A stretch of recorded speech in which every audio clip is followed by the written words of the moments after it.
reds, there's a hierarchy of Yeah, whites. yeah. So you've already eliminated one of the lightest. You don't like Pinot Grigio, and that's up in the lightest of whites. There's dozens of whites, but in American pop culture, in American wine speak, we know a lot of grapes, especially the whites would be, I'd say, Riesling, Pinot Gris or Pinot Blanc, uh, Pinot Grigio. They're all related, right?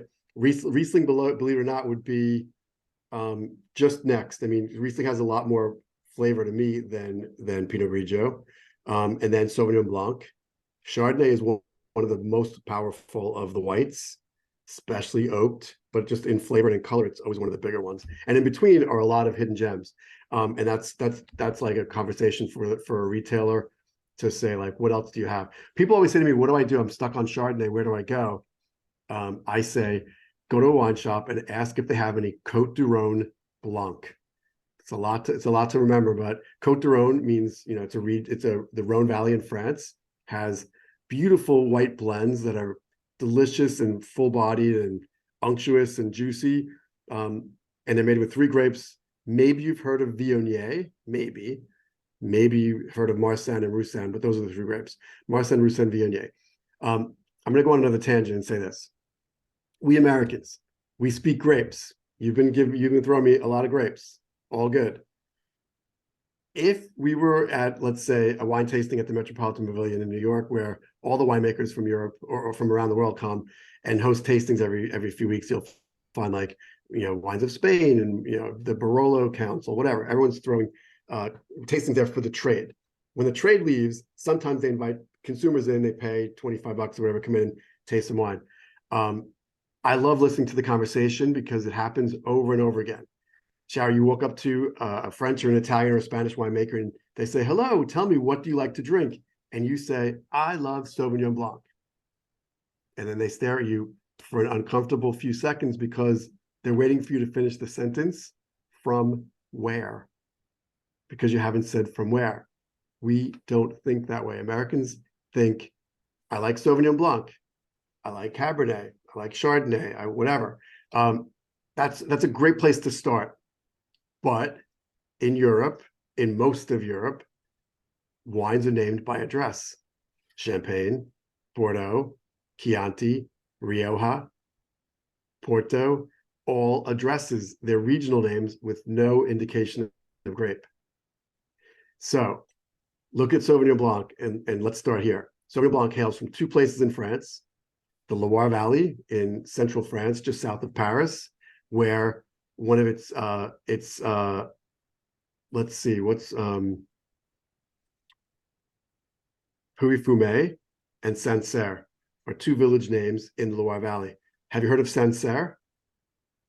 Sancerre is Sauvignon Blanc. A lot of people like Sancerre. It's like, I before the pandemic, I used to joke that the official white lunch wine of New York was Sancerre.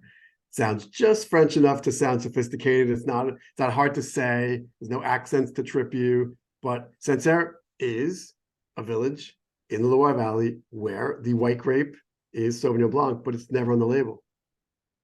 So, like I said, we talked about Bordeaux.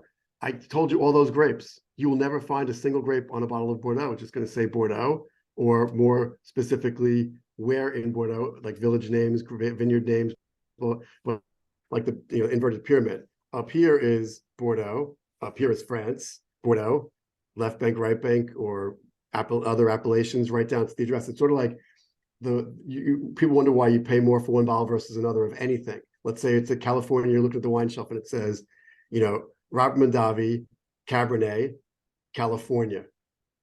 That's it. The pyramid is kind of short. But if next to it says Robert Mondavi, Cabernet, Napa Valley, Toquelin Vineyard, plot 127, like, it's a severely deep pyramid. The bigger the address, the more you pay because it's a higher quality level. Does that make sense? It Yeah, does. It I'm all does. over the place here, but I'm going to bring it all home right now. All to say, you're a Sauvignon Blanc lover. Could you say to me, without any wrong answers, no wrong answer here, do you tend to look at, like, do you say, oh, I like Sauvignon Blancs, I like the ones from New Zealand, or I like the ones from South Africa, or I like the ones from California, or you just like any Sauvignon Blanc? Any You do Sauvignon Blanc. now, but when we get off this phone, you are going to say, you're going to start looking at your bottles and going like, wow, now this one tastes better. If there's two side by side at a party, two Sauvignon Blancs, not from the same place or same producer, I guarantee you will discern a difference.